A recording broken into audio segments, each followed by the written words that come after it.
বলে আমরা মা বাপ জান্নাত থেকে আওয়ামী আমরা এখানে গেছি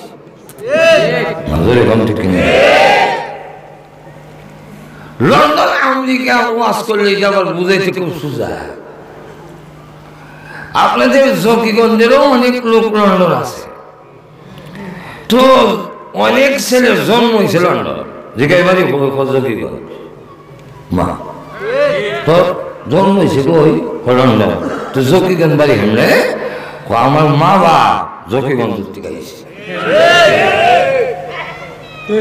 জকিগঞ্জ থেকে যাওয়ার কারণে জন্ম লন্ডন হওয়ার পরেও কয় বাড়ি জকিগঞ্জ, আমাদের জন্ম পৃথিবীতে হওয়ার পরেও আমাদের বাড়ি জান্নাত কেমনে, আমার মা বাপ জান্নাত থেকে গেছে। আল্লাহ রাব্বুল আলামিন আদম আলাইহিস সালাতু ওয়াস সালামকে সৃষ্টি করে তৈরি করে পৃথিবীর জন্য তাকে বানাইলেন। পৃথিবীতে না ছেড়ে জান্নাতে নিয়ে রাখলেন কেন? জান্নাতে রাখার কারণ রাখি,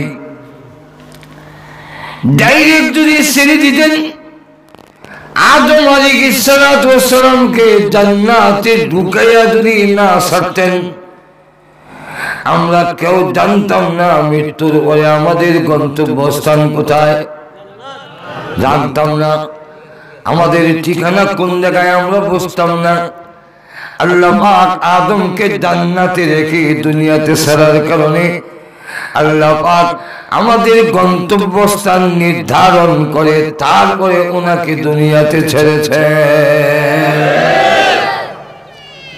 এখন সব সুরা কথা, আদম আইছে কই থেকে? জান্নাত থেকে। হাওয়া আইছে কই থেকে? জান্নাত থেকে। যদি কোন থেকে না, তাহলে আমরা কই থেকে আইছি? কিন্তু আবার কৌশলে বের করলেন, জান্নাতের মধ্যে নিষেধাজ্ঞা থাকবে না, ইদা খাইও না, এটা জান্নাতের মধ্যে নেই। জান্নাতে হালাল হারাম এরকম না, নিষেধাজ্ঞা বৈধ অবৈধ যায় না যায়, জান্নাতে কোনো নিষেধাজ্ঞা থাকবে না। ওয়ালা মাকতুআতা ওয়ালা মামনুআ, সেখানে কোনো নিষেধ নাই, সেখানে বিয়েও নেই, খালি পছন্দ হইলে গেছে। এখন যে কোনো মহিলার পছন্দ হইলে ভাই জানতারবা, কিন্তু জান্নাতের ভিতরে আপনি দেখবেন মার্কেটে গিয়ে দেখেন মাশাআল্লাহ ফল বিভিন্ন জিনিস সাজানো, তার পাশে একটা ছবি লটকানো, চোখ বড়, আপনার দিকে চাই দিয়েছে বড় চোখ দিয়া, ওরি বাবারি যে আকর্ষণ দেখা যায়, আপনি খালি মনে মনে কইবা বইলে ভালো আছে, এমনি ছবির থেকে নিচে নামে আসসালামু আলাইকুম,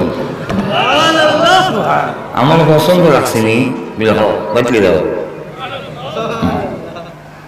তাহলে সেই জান্নাতে আল্লাহ আদমকে কেন বলেন ওয়ালা তাকরাবা হাযিহিশ শাজারা ফাতাকুনা মিনাজ যালিমিন।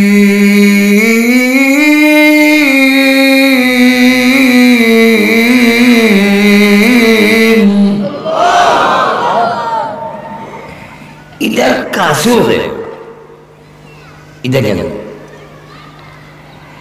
পৃথিবীতে তো আগুন লাগবো, বানাইছে তো পৃথিবী লেগেছে, এটা কাছে দেয় না কেন? এটা হইল পৃথিবীতে ফাটাইবার একটা কৌশল। কৌশল না হইয়া সরাসরি ফাটাইলে অসুবিধা কিছু আছে? যাও যাও দুনিয়াতে যাও, কদিন থাকছো তো যাও। এটা না হইলে হেসটাকে ফাটাইলেন কেন? এই কেন জবাব হইল, যদি আল্লাহ ডাইরেক্ট ফাটাইতো তাহলে আপনি আমি নামাজ না হলে কেউ যদি হয় নামাজ পড়ানো করতাম না, তাই না হলে দুনিয়া এসে গেলে আমি আইসি না হারে গেলে, বুঝছেন না বিষয়টা? আমি নামাজ পড়েন না কেন করতাম না, না বললে আইসো কেন? নামাজ পড়বে লেগে বললে তো আইসো, আইসো কেন?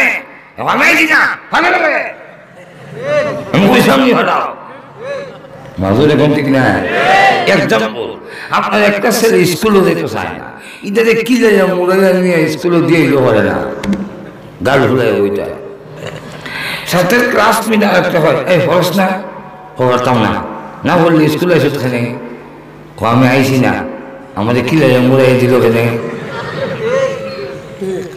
মাজুর এখন ঠিক না এখন কম ছেলে আব্বা হয় সব খাই ওই যে একটা লাল বিস্কুটের প্যাকেট আলমারি এটা কেন খাইছি না যদি খাস স্কুলে যাওয়ার লাগবো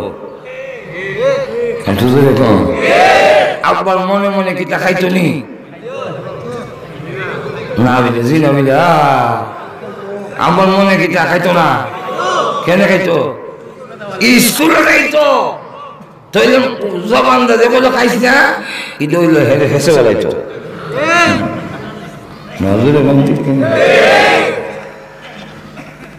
আল্লাহ গন্ধম খাইও দুনিয়ার যাইও উপরের নির্দেশ হইলো খাইও না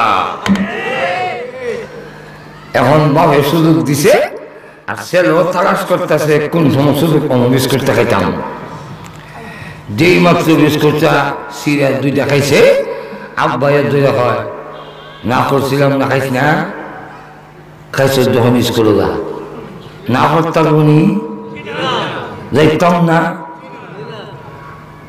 সেনে ভেসুরি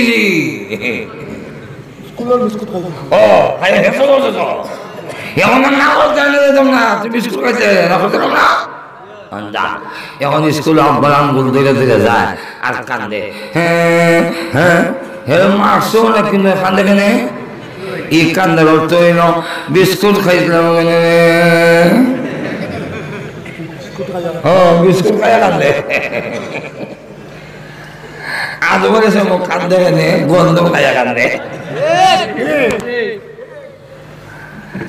আল্লাহ এখন সেই স্কুলে যাইতেছে আব্বার চাপে না হেড দুষে আমরা দুনিয়াত আইসি আল্লাহ চাপে না আমরা দুষে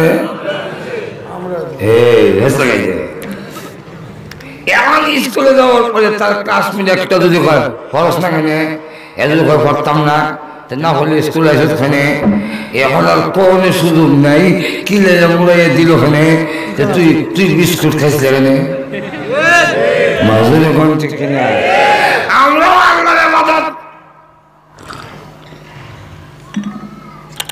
করব না এই কথা বলার আর সুযোগ রয়েছে না আমাদের ভালো লোকে নেই তুই গন্ধম খাইতে রে তারা খাইয়া আমি তো রাখছিলাম না তো আল্লাহ আমি তো তারা জান্নাত রাখছিলাম দেখি তা খাইতে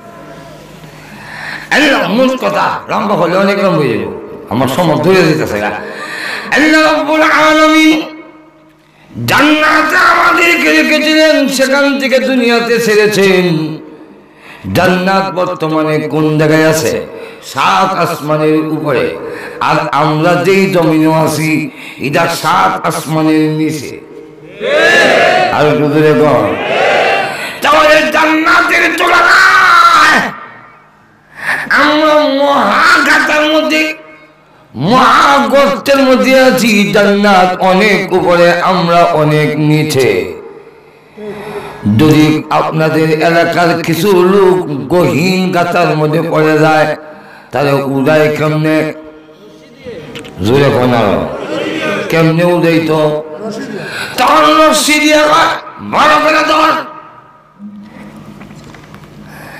আল্লাহ রাব্বুল আলামিন কুরআনের জায়গায় রশ্মি কেন বললেন আল্লাহ এই কথা বোঝাবার জন্য যে জান্নাত থেকে তোমরা পৃথিবীতে গিয়েছো এটা জান্নাতের তুলনায় অনেক গহীন গাথা গর্তের মধ্যে পড়ে আছো এই গর্তের থেকে আবার জান্নাতে যাওয়ার ব্যবস্থা আমি কোরআন ছাড়া জান্নাতে যাওয়ার রাস্তা নাই